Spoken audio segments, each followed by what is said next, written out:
कुछ समय से हम कह रहे थे कि यूपी रोडवेज की जो बसें हैं उनको प्रवासी भाई बहनों के लिए उपलब्ध करा दीजिए, ताकि उनको जो जो पैदल चल रहे हैं वो बसों में बैठकर सुरक्षा मतलब बसों में बैठकर सुरक्षित तरह से अपने घर गांव पहुंच पाए।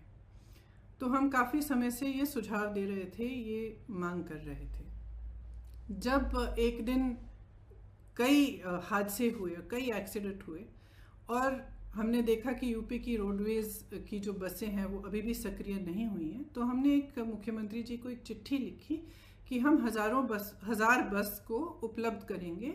गाज़ियाबाद और नोएडा बॉर्डर पर हम इन बसों को रोक देंगे और आप अगर अनुमति देंगे इसके संचालन के लिए, तो जो प्रवासी भाई बहन दिल्ली और एनसीआर क्षेत्र से चल रहे हैं उनको हम इन बसों में बिठाकर अपने घर तक पहुंचा देंगे। तो अगले दिन मुख्यमंत्री जी ने ये ऐलान किया कि यूपी रोडवेज की 12,000 बसें हैं, इन्हीं का इस्तेमाल होगा और आपकी बसों की ज़रूरत नहीं है। तो हमने 17 तारीख को सुबह 500 बसें गाज़ियाबाद में खड़ी की थी, हमने उनको वापस भेज दिया।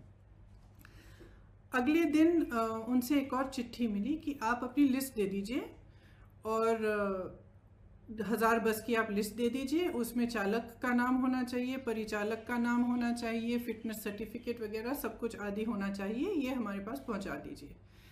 तो हमने उनको धन्यवाद दिया कि आपने हमें अनुमति दी है बसों को चलाने के लिए, आपको हम लिस्ट उपलब्ध कर देंगे।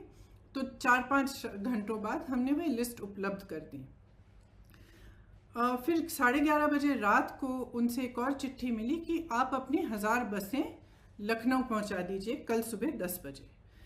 तो इसमें हमने कहा कि देखिए, हमारी बसें खाली दिल्ली से लखनऊ जाएंगी।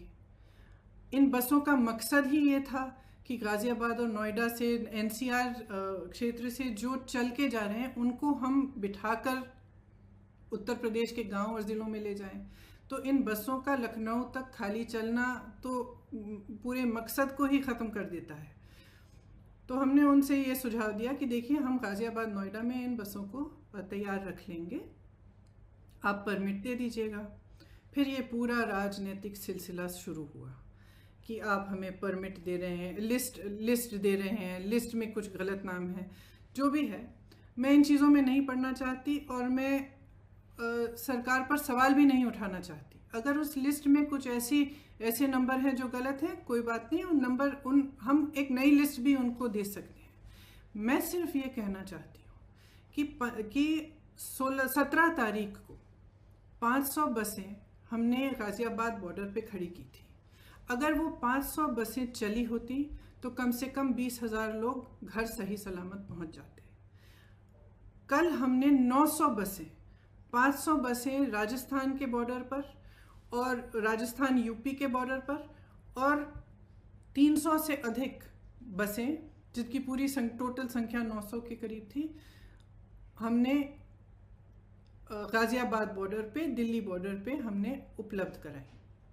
अब अगर ये बसें चली होती तो कल 36,000 और आज 36,000 लोग अपने घर के लिए सही सलामत सुरक्षापूर्ण रवाना हो जाते। लेकिन हम इस राजनीतिक सिलसिले में उलझे रहे। उन्होंने कहा कि लिस्ट गलत है, कुछ ये हो रहा है, वो हो रहा है, बसें हमारी पहुंच गई हैं।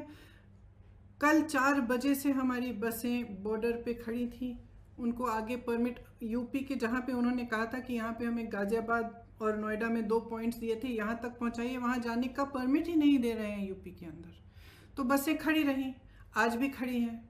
अब मैं सिर्फ ये कहना चाहती हूँ कि देखिए, 4 बजे 24 घंटे हो जाएंगे कि ये बसें उपलब्ध हैं। अगर आपको इस्तेमाल करनी है तो इस्तेमाल करिए, हमें अनुमति दीजिए। आपको भाजपा के झंडे लगाने हैं, इन पे अपने भाजपा के स्टिकर लगाने हैं तो बेशक लगाइए, बेशक लगाइए। आपको अगर कहना है कि आपने उपलब्ध कराई हैं तब भी कराइए, लेकिन इन बसों को चलने दें। क्योंकि जब तक हम इस राजनीतिक उलझन में पड़े रहे हैं ना, जब तक आप अजीब अजीब से बयान दे रहे हैं और तमाम इश्यूज उठा रहे हैं, तब तक हम कम से कम 92,000 लोगों को घर पहुंचा सकते थे। और वही 92,000 लोग आज धूप में चल रहे हैं, उनके तमाम मुसीबतों को झेलते हुए चल रहे हैं।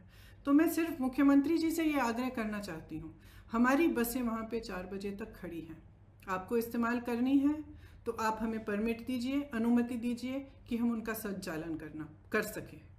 अगर आपको नहीं इस्तेमाल करनी है तो भी कोई बात नहीं, हम उनको वापस भेज देंगे। हमने 3 दिन पहले भी वापस भेज दिया था 500 बसों को, हम वापस भेज देंगे। जिस तरह से हम लोगों की मदद कर रहे हैं, जिस तरह से हमारे लोग हर ज़िले में, हर शहर में, हमारे कार्यकर्ता प्रवासी भाई बहनों के और लॉकडाउन और महामारी से जो पीड़ित लोग हैं उनकी मदद कर रहे हैं, उस तरह से हम करते रहेंगे। हमें कोई परवाह नहीं है कि आपकी बसें हैं या हमारी बसें, हम सिर्फ एक सेवा भाव से मदद करना चाह रहे थे। तो मैं कहना चाहती हूँ अपने ख़ास तौर से अपने प्रवासी भाई बहनों से जो इस संकट में हैं और जो पैदल चल के जा रहे हैं, कि कांग्रेस का एक एक कार्यकर्ता, एक एक नेता आपके साथ है। आप उत्तर प्रदेश के जिस ज़िले से, जिस शहर से गुजरेंगे, हमारे लोग आपको मिलेंगे, आपको खाना उपलब्ध करेंगे, आपके लिए पानी उपलब्ध करेंगे, आपकी कोई भी सुविधा की ज़रूरत हो वह उपलब्ध करेंगे। हमारी जो क्षमता है उससे हम पूरी तरह से आपको मदद करने की कोशिश करेंगे और हम आपके साथ इस संकट में खड़े हैं।